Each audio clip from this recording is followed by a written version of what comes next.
ปลูกมะคุงแล้วได้ต้นเตี้ยๆหมากดกๆแบบนี้อันนี้จากใจคนที่เฮ็ดเกษตรเนาะทุกคนเนาะถ้าคนที่เขาบ่เฮ็ดเกษตรหรือเขาบ่มาแนะนำพวกเจ้าดอกเนาะก็สิไปเบิ่งไปฟังก็อย่าลืมฝากพี่น้องกดไลค์กดแชร์เพื่อเป็นกำลังใจให้กันเฮ็ดช่องนำเด้อทุกคนไปเบิ่งเทคนิคดีๆนำกันเลยก่อนอื่นก็กราบสบายดีพี่น้องที่รักเกษตรเบิดทุกคนเนาะตอนนี้พี่น้องอยู่ในช่องฮักเกษตรกับบ่าววงสปปลาวเนาะพี่น้องเนาะนี่อันนี้มะกุ้ง4เดือนเนาะเป็นมะกุ้งพันธุ์แขกนวลดำเนินนี่4เดือนเริ่มออกหมากออกผลแล้วเนาะ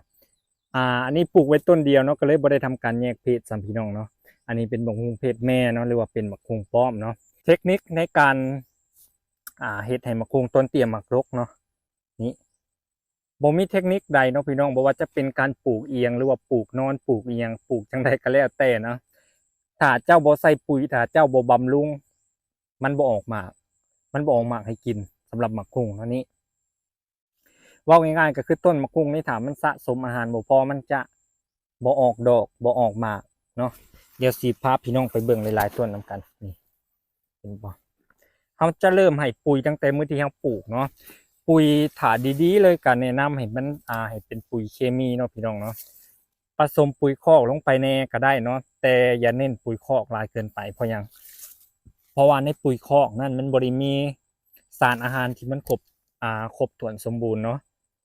มันอาจสิบำรุงใบเนาะบำรุงใบบำรุงต้นเนาะ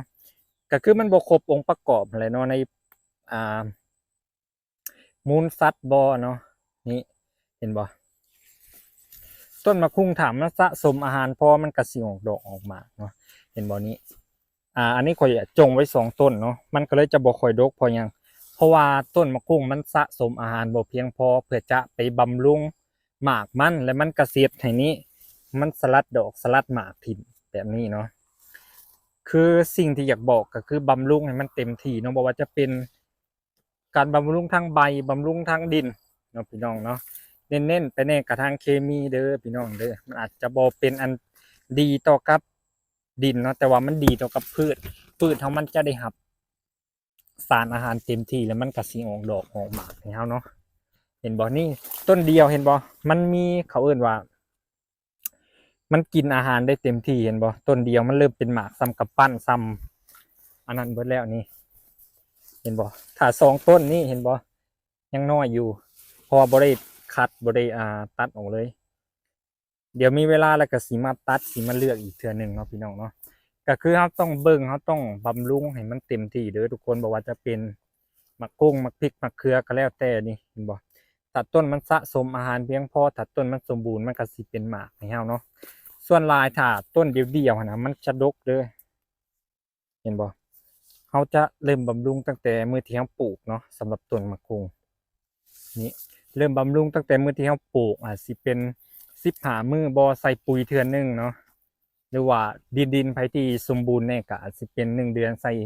ปุ๋ยเทื่อนึงเห็นบ่นี่ส่วนลายต้นเดียวมันจะเป็นหมากเนาะแต่ถ้าเป็นต้นคู่มันจะบ่ค่อยเป็นหมากเด้อสำหรับการปลูกมะนอกจากการที่เราจะใส่ปุ๋ยบำรุงแล้วมันก็ยังมีหลายสาเหตุเนาะพี่น้องเนาะ1ก็คือเราบำรุงมันบ่ดีเนาะ2สภาพอากาศโดยเฉพาะช่วงนี้อากาศร้อนเนาะต้นมะม่วงมันจะบ่ค่อยเป็นหมากสำหรับอากาศร้อนเนาะเพราะว่าต้นมะม่วงมันจะบ่มักอากาศร้อนหลายปานใดเนาะนี่เห็นบ่มันก็จะมักสลัดลูกถิ่มเนาะมะม่วงมันจะไปดกช่วงฤดูฝนฤดูหนาวเพราะว่าช่วงนั้นอากาศมันเย็นแล้วก็มันมีน้ำฝนเขาเอิ้นว่าน้ำฝนมาพาดอกมันเนาะก็เลยให้มันดกเป็นพิเศษนี้สำหรับฤดูแล้งมันจะบ่ค่อยดกเนาะแล้วมันก็ต้องอาศัยน้ำอาศัยปุ๋ยให้มันเพียงพอเพื่อจะบำรุงไปเลี้ยงต้นมันเนาะถ้าอยากให้มันดกๆงามๆมันก็ต้องบำรุงปุ๋ยบำรุงน้ำให้เพียงพอเนาะพี่น้องเนาะนี่ต้นมันก็สิได้ดกเด้อพี่น้องเด้อนี่เห็นบ่ต้นสิได้ติดเตี้ยดกแบบนี้เลยเนาะบ่ต้องย้านดอกปุ๋ยหั่นนะใส่ปุ๋ยแล้วดินสิเสียหายเนาะใส่ปุ๋ยแล้วดินสิแข็งเนาะแม่นปุ๋ยมันเป็นอันตรายต่อดินแต่ว่ามันก็จำเป็นต่อพืชเด้เนาะพี่น้องเนาะลองหาซื้อปุ๋ยมาใส่เนาะอาจสิเป็นปุ๋ยสูตรเสมอ15ก็ได้เนาะพี่น้องบำรุงรวดเดียวจบไปเลยบ่ว่าจะเป็นบำรุงต้นบำรุงดอกบำรุงหมาก สูตร15หรือว่า16นี่บำรุงจบในเถื่อเดียวเลยเนาะพี่น้องนี่เห็นบ่โอ้สะออนคักเห็นบ่ว่าพริกก็มีเนาะพี่น้องเนาะเห็นบ่ก็สิมีเทคนิคประมาณนั้นเนาะทุกคนเนาะจังได๋ก็ฝากพี่น้องติดตามแล้วก็